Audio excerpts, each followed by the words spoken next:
안녕하십니까. 이렇게 미세먼지를 뚫고 오신 성도님들이 이렇게 많다는 것이 참 놀라웠습니다. 이 자리에 계신 성도님들이 더 배나 하나님께 축복을 받으리라 생각이 되어집니다. 오늘 저는 성도님들과 요한복음 9장 말씀을 같이 묵상하도록 하겠습니다. 요한복음 9장을 들어가기 앞서 예수님께서 어떤 상황에 처해 계시는지 잠깐 살펴보기를 원합니다. 요한복음 7장부터 주님을 잡고자 하는 대적들의 세력이 나타나게 됩니다. 그리고 8장부터는 예수님을 공경에 처하기 위해서 가늠한 그 여인을 예수님 앞에 두고 예수님을 시험하는 장면을 저희들이 보았습니다. 그리고 그 대적들과 논쟁하던 가운데 신성모독이라고 바리새인들이 생각할 만큼 일들이 생기게 되는데요. 바로 예수님의 이 말씀 때문에 그렇습니다. 8장 후반절에 내 아버지는 곧 너희가 하나님이라 칭하는 이시다 라는 말이었습니다. 하지만 이 말도 그들을 당황케 했지만 그들을 경록해 했던 말은 따로 있습니다. 바로 8장 38절입니다. 요한복음 8장 38절을 같이 읽도록 하겠습니다.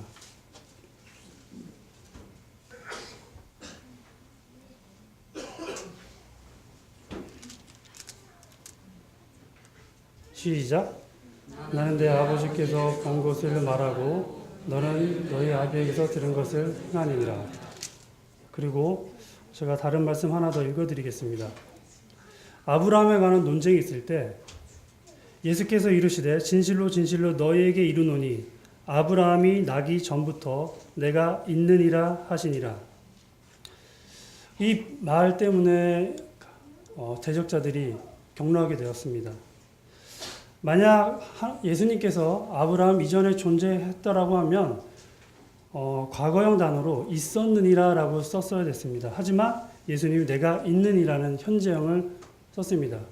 그런데 이 단어는 단순히 현재형을 쓰신 것이 아니라 하나님을 나타내는 칭호입니다. 단순히 아브라함 이전에 내가 존재했다는 것 이상의 의미를 내포하고 있었던 것입니다. 이 말을 들은 대적자들은 급기야 예수님을 돌로 치려고 했던 것입니다. 이런 상황 속에서도 주님은 구원할 자를 찾으십니다. 이제 9장 본문 말씀으로 가시겠습니다. 9장 1절부터 3절까지 같이 봉독하시겠습니다. 시작.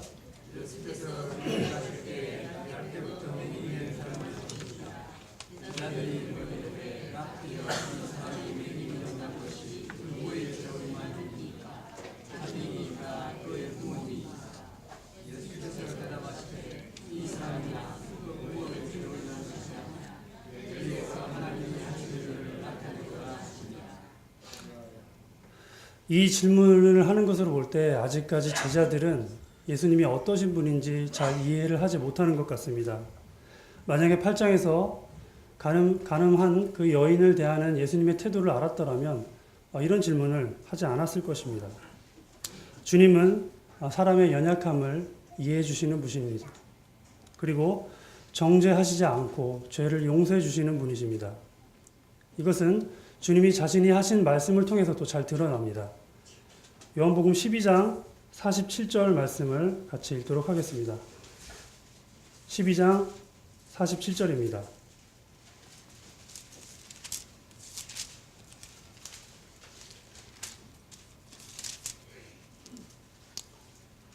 시작.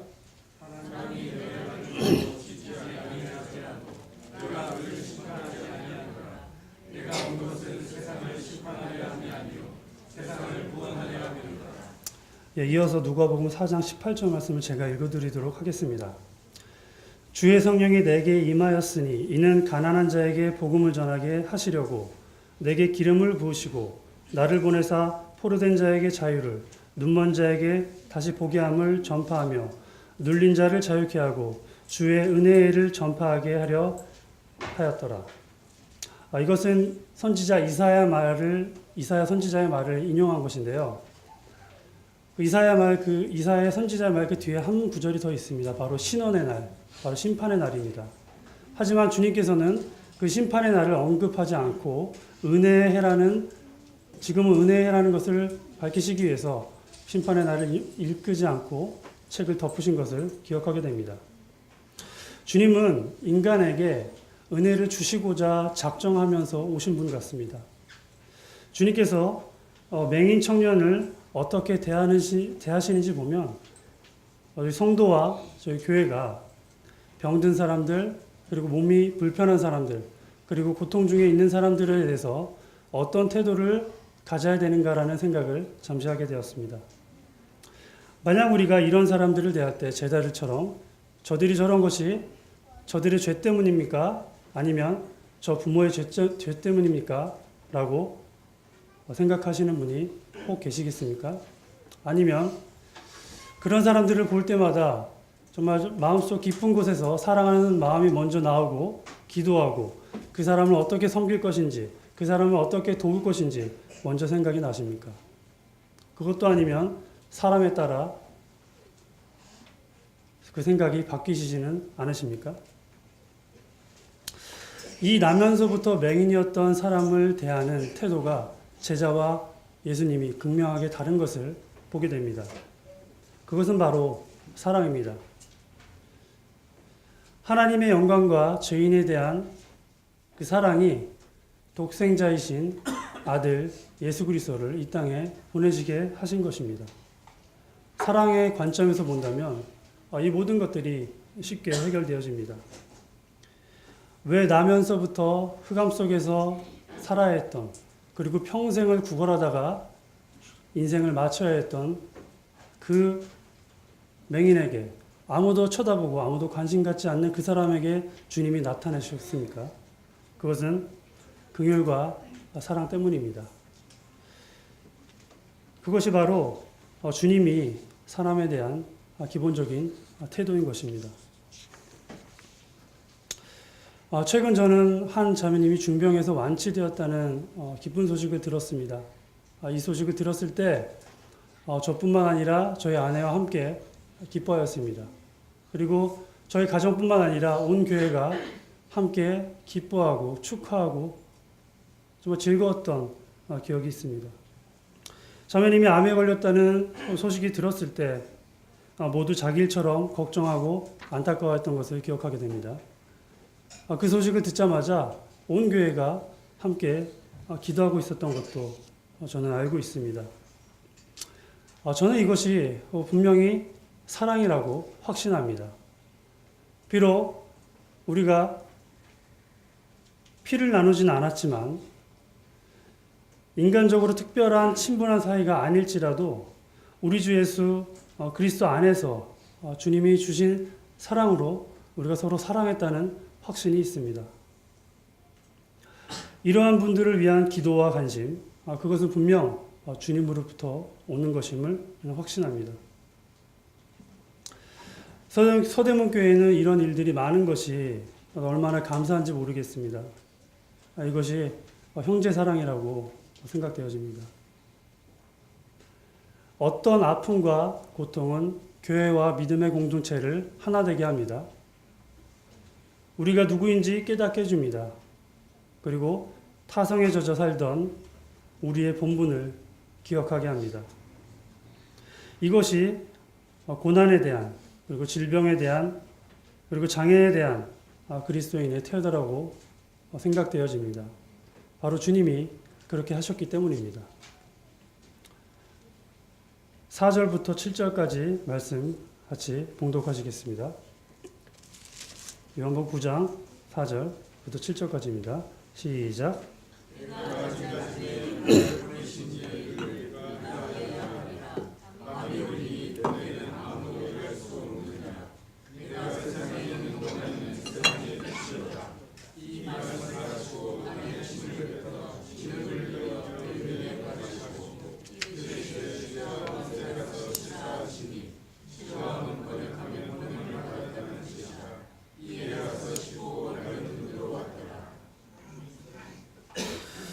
성경에는 자주 저희가 이해하지 못하는 방식으로 하나님께서 역사하시는 것을 보게 됩니다.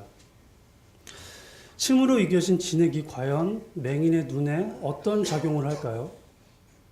잘 이해가 가지 않습니다. 그런데 성경에는 이러한 장면들이 상당히 많이 나오고 있습니다. 첫 번째로 출애굽 당시에 불뱀에 물린 사람들이 낫기 위해서는 장대 위에 달린 노뱀을 쳐다봐야 됐습니다. 그리고 문둥병에 걸린 나아만 장군이 낫기 위해서는 요단강에서 7번을 씻어야 됐습니다. 저희들이 상식적으로 생각할 때 차라리 불뱀에 물린 백성들에게는 약을 줘야 되고 나아만 장군에게는 온천같이 피부에 좋은 곳에 가서 씻으라 라고 하였으면 어느 정도 납득이 가거나 이해를 했을 것입니다. 하지만 주님은 그런 방법으로 사람에게 나타나진 않으셨습니다. 한마디로 이해할 수 없는 상황들입니다. 구원이 필요한 죄인들에게 요구되는 것은 창조자에 대한, 구원자에 대한 순종입니다. 그 고집과 아집을 버릴 때 비로소 하나님의 은혜가 끼치게 되는 것입니다. 누구에게 순종할 것인가, 그것을 선택하는 것은 한 사람의 인생을 바꿔버리게 됩니다. 이 맹인도 누군지도 정확히 모르는 어떤 사람의 말을 듣고 자기 눈에 진흙을 붙이고 실로암 강가로 가서 눈을 씻으라고 합니다. 그는 너무나 절박했기에 그 말도 안 되는 말도 따랐습니다. 그는 걸어가면서 어떤 생각을 했을까요? 그분이 정말 사실을 얘기하는 것일까? 내가 또 허탕치는 게 아닐까? 그리고 그분이 걸어가는 실로암 강가로 걸어가는 길을 한번 생각해 보시기 바랍니다. 거린이었기 때문에 얼마나 옷이 남루했겠습니까? 그리고 얼굴에는 진흙을 발랐습니다. 주변 사람들이 그 분을 보고 얼마나 비웃었겠습니까? 하지만 끝까지 그 맹인은 예수님의 말씀을 저버리지 않고 실로암 강가에 가서 그 눈을 씻었습니다. 우리는 그리스도의 말씀에 순종하는 사람들입니다. 자기 뜻을 내세우거나 어떤 합리적인 판단 기준을 가지고 주님을 섬기는 사람들이 아닙니다. 그것이 주권자에 대한 저희들의 마땅한 태도입니다. 또 나보다 나를 더 잘하시는 분이 바로 주님이십니다. 그것이 주님께 맡기는 것이 현명한 것입니다. 고린도전서 말씀에 이런 말씀이 있습니다. 하나님의 약한 것이 사람보다 강하고 하나님의 아둔한 것이 사람보다 지혜 있다는 것입니다. 우리는 마땅히 누구의 말을 따라야 할까요? 이제 맹인이 실로암 강가에서 눈을 떴습니다. 이것은 보통 사건이 아닙니다. 왜냐하면 이것은 구약의 선지자들이 그토록 많이 얘기했던 그 장면이기 때문입니다. 한번 이사야서 42장 6절, 7절 말씀을 같이 찾아서 봉독하겠습니다. 이사야 42장 6절, 7절입니다.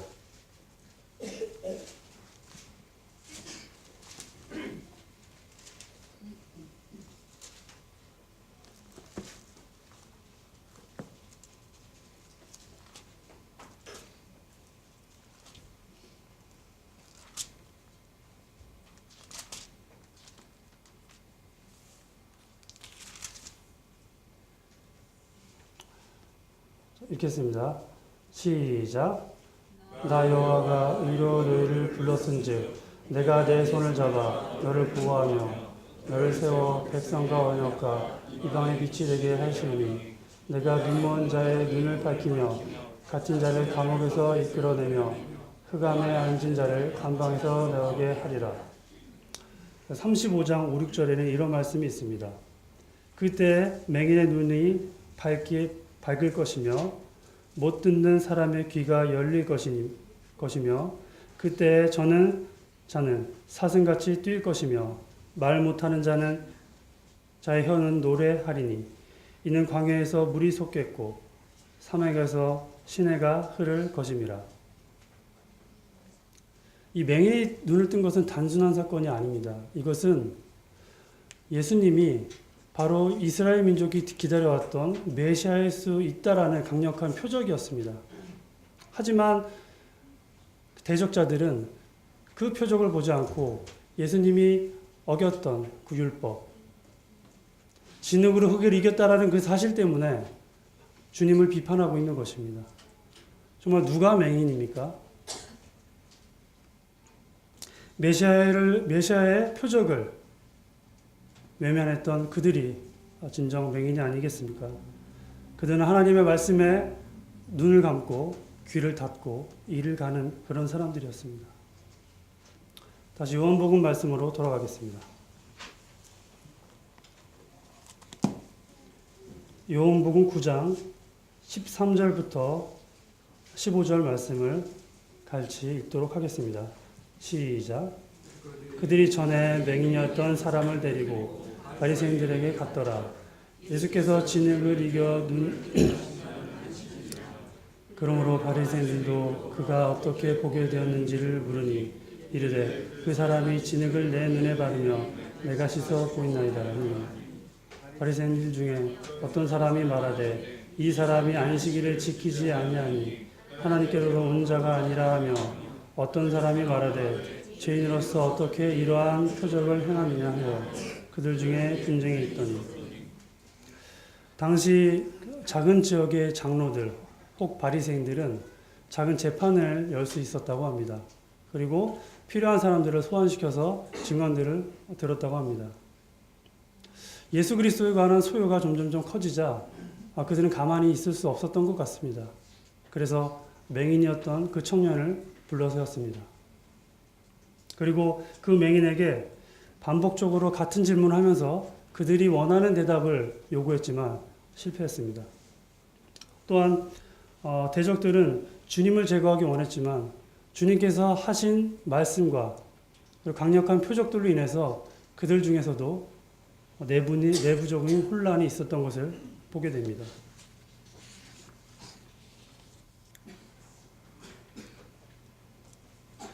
18절, 19절을 말씀을 같이 봉독하도록 하겠습니다.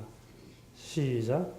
유대인이 그가 맹인으로 있다가 보게 된 것을 믿지 아니하고 그 부모를 불러 묻되 이는 너희가 말에 맹인으로 났다 하니 너희 아들이냐? 그러면 지금 어떻게 부모하냐? 그의 부모들까지도 불러 세워 아들이 맹인이었냐며 또 어떻게 보게 되었냐며 반복해서 질문을 하고 있습니다. 자, 20절부터 22절까지 말씀을 같이 봉독하도록 하겠습니다. 시작. 그 부모가 대답하여 이르되 이 사람이 우리 아들인 것과 맹인으로 난 것을 아나이다. 그러나 지금 어떻게 해서 보는지 또는 누가 그 눈을 뜨게 하였는지 우리가 알지 못하나이다. 그에게 물어보소서. 그가 장성하였으니 자기 일을 말하니이다. 네. 여러 표적이 나타난 이후 유대인 일반 시민은 물론 유대인 관료조차 예수님을 믿는 사람들이 있었습니다. 하지만 자기 신앙을 자신 있게 표현하지 못했는데 바로 그것은 바리새인들이 갖고 있는 유대인들을 출교할 수 있는 권한 때문이었습니다. 이 맹인의 부모도 마찬가지였습니다.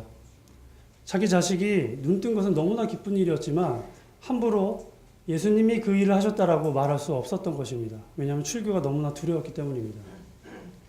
하지만 아직 예수님이 누군지도 정확히 모르는 이 청년이 자기에게 일어난 그 일에 대해서 확신을 가지고 그 대적자들 앞에서 강하게 이야기하는 것을 보게 됩니다. 사실 저는 재판장 앞에 서보지는 않았지만 많은 사람들의 얘기를 들어보면 죄가 없는 사람이라 할지라도 재판장 앞이나 검사 앞에서는 아무리 호연직이 있는 사람이라 할지라도 자기가 마땅히 해야 될 말도 하지 못하고 위축된다는 것입니다. 그런데 이 청년은 전혀 위축되지 않았습니다. 25절부터 27절까지 말씀을 읽겠습니다. 시작.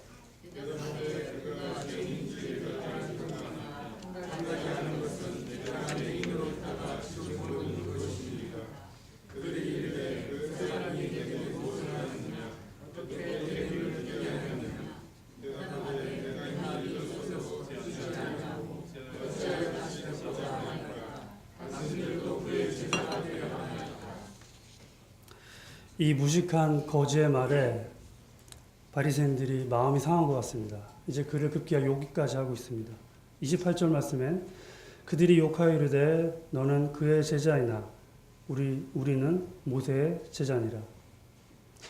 대적자들의 태도에 눈뜬 맹인이 더 강력하게 자기 이야기를 하고 있는 것입니다.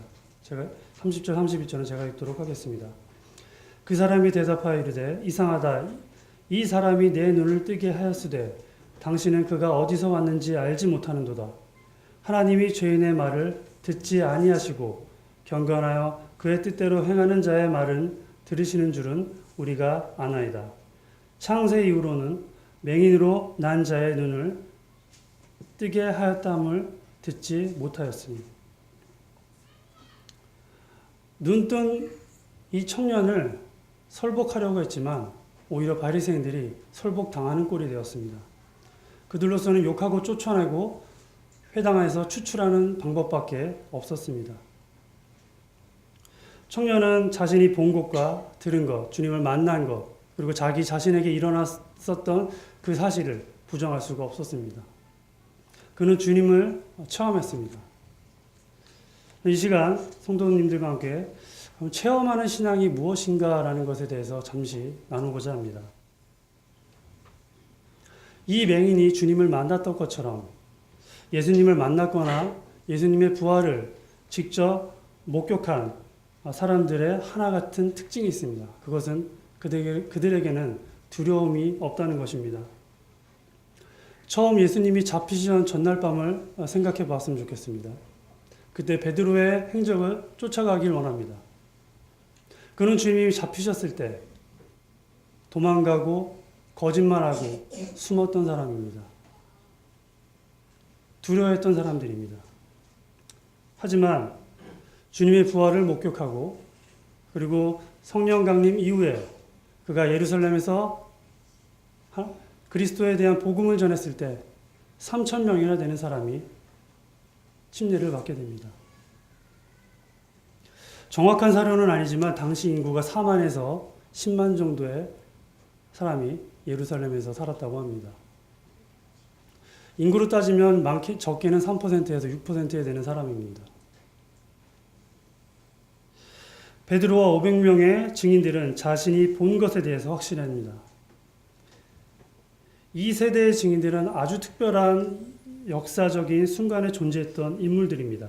그들은 직접 예수님의 부활을 목격했고 부활한 예수님과 함께 걸었고 그분과 함께 마셨고 그분과 함께 대화하고 교제했던 사람들입니다. 그렇기 때문에 그들은 자신들이 하고자 하는 일에 가장 확실한 명분과 동기를 갖고 있던 사람들이었습니다. 그리고 그들은 주님의 명령대로 행했습니다. 제가 고린도전서 15장 6절 말씀을 읽도록 하겠습니다. 게바에게 보이시고 후에 12 제자에게와 그 후에 500여 형제에게 일시에 보이셨나니 그 중에 지금까지 대다수는 살아있고 어떤 사람은 잠들었으며. 사도 바울이 이 말씀을 기록할 당시에도 예수님의 부활을 직접 목격한 사람들이 같이 살고 있었던 것입니다.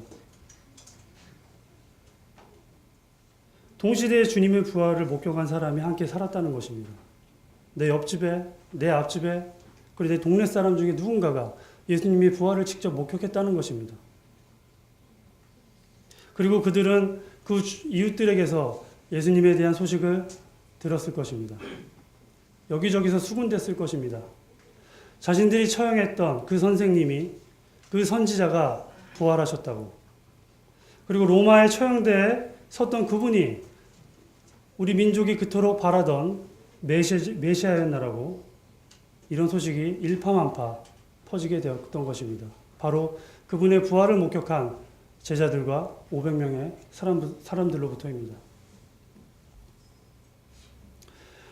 성도님들, 이 목격자들의 발언과 그들의 행동이 얼마나 어려운 것인지 한번 제가 이야기하도록 하겠습니다. 예수님은 당시의 세계 패권국가 로마로부터 십자가에 처형된 반역죄인이었습니다. 그리고 유대인들에게는 그 이름만 거론하였다 하더라도 출교돼야 되는 반동의 인물이었습니다. 그런 시대였습니다. 근데 그런 와중에 3천 명이 한 번에 백주대낮에 침례를 받는 것입니다. 얼마 전에 예수님을 죽였던 그 무리들, 그 로마 군병의 무리들과 그리고 종교 지도자 무리들이 있음에도 불구하고 아랑곳하지 않고 모든 사람들이 보는 앞에 그들은 두려움에 떨지 않고 침례에 순종한 것입니다.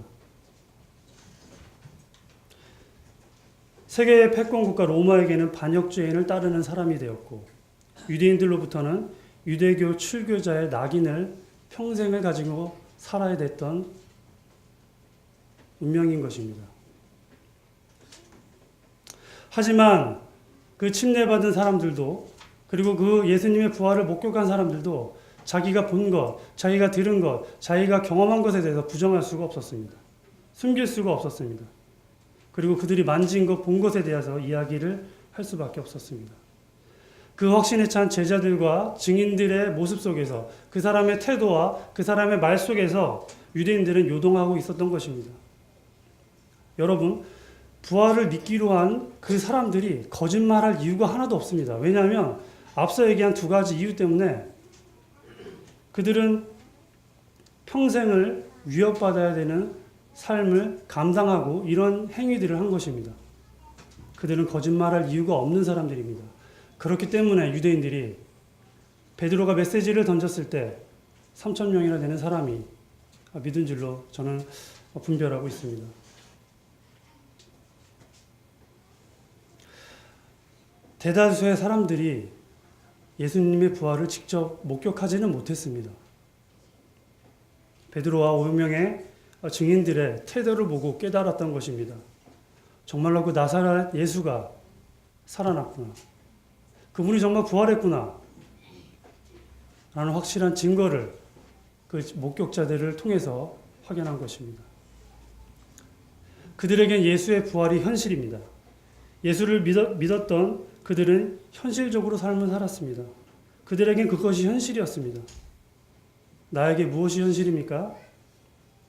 나의 처한 환경과 상황 속에서 그야말로 성경은 성경이지 어떻게 이렇게 살아? 라고 살고 계시지는 않습니까? 아니면 주님의 부활이 내게 현실이 되는 삶을 살고 계십니까? 여기서 저는 생각합니다. 믿는 성도가 부활하신 우리 주 예수 그리스도를 확신할 때 가정에서, 직장에서, 그리고 내가 속해 있는 모든 영역에서 그분의 사랑을 그리고 그분이 살아계심을 드러낼 수 있다고 분별됩니다. 그리스도를 경험한 성도들의 삶을 통해서 구도자들이 그리고 믿지 않는 그 사람들이 생각하는 것입니다. 내 친구는 뭔가 다르구나. 저 가정은 사랑이 있구나. 저 동료에게는 뭔가 특별한 것이 있구나라고 생각하는 것입니다. 그것이 성경의 구단 말씀뿐만 아니라 성도의 삶을 통해서 그 성도의 그 간증을 통해서 나타나는 것입니다. 우리가 마땅히 어떤 사람이 되어야겠습니까?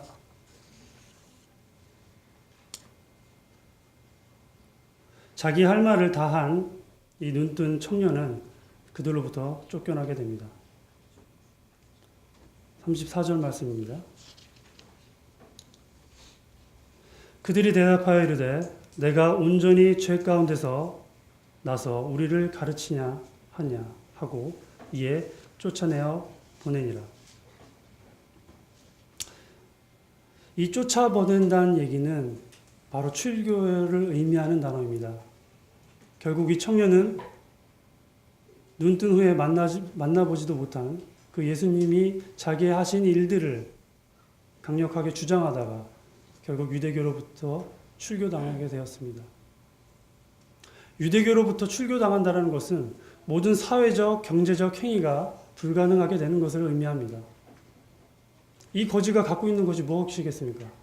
평생을 구걸하다가 이제 겨우 눈만 떴는데 이제 살만한 상태가 되었는데 예수님 때문에 또 그런 삶을 살아야 되는 상황에 처해 있는 것입니다. 하지만 그는 단호하게 자신이 마땅히 해야 될 일을 했습니다. 저는 그 35절 이 말씀이 정말 마음에 듭니다. 정말 주님이 어떠신 분이고 얼마나 따뜻하신 분이고 얼마나 포근하신 분이고 얼마나 사랑이 많으신 분인지 얼마나 필요할 때 우리에게 다가오시는 분인지 깨닫게 하는 말씀인 것 같습니다. 다 같이 한번 35절 말씀을 같이 읽도록 하겠습니다. 35절, 36절 말씀입니다. 시작. 예수께서 그들 쫓았다 하는 말을 들으시고 그를 만나사 이르시되 내가 인자를 믿느냐 대답하여 이르되 주여 그가 네 신우이까 내가 믿고자 하나이다. 예수께서 이르시되 내가 그를 보았거니와 지금 너와 말하는 자가 그이니라.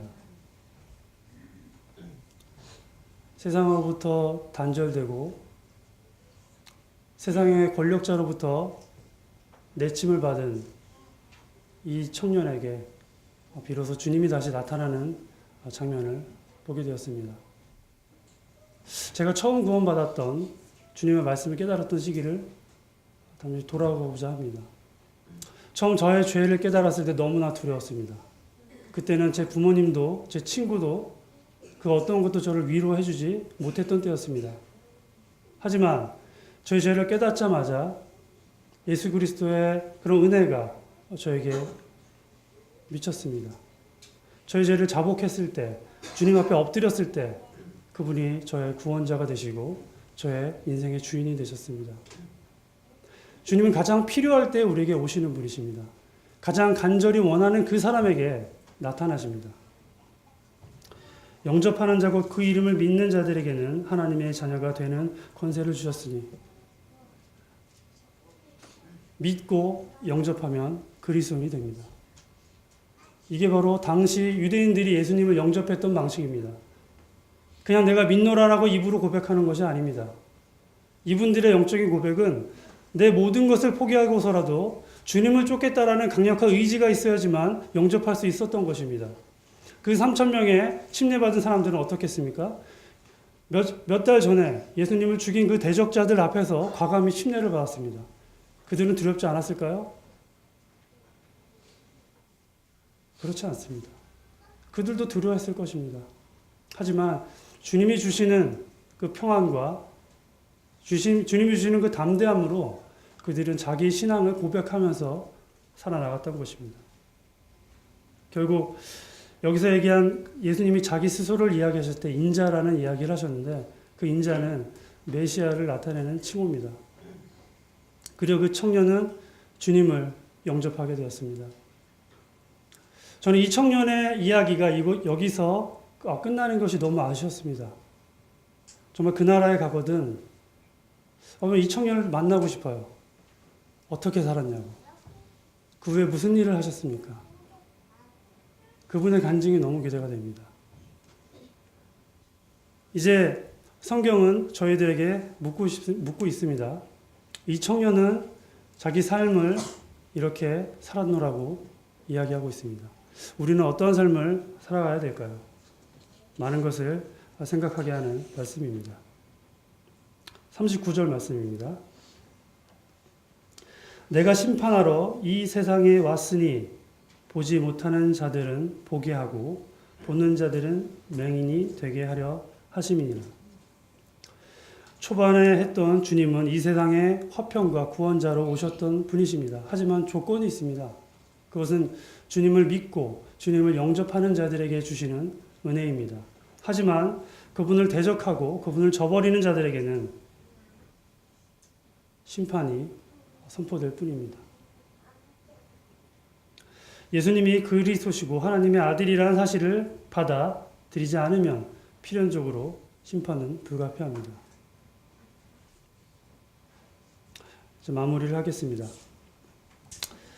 맹인이 예수님을 만나 정말 눈을 떴듯이 여기 있는 성도님들 모두가 주님을 만난 기억이 있을 것입니다. 그 간증과 그 경험을 가지고 우리가 사는 것 아니겠습니까? 과연 하나님께서 우리 삶 속에서 원하시는 것이 무엇인지, 나를 통해서 부활하신 그리스도가 어떤 역사를 하실지 그런 기대를 저희가 갖고 있습니다.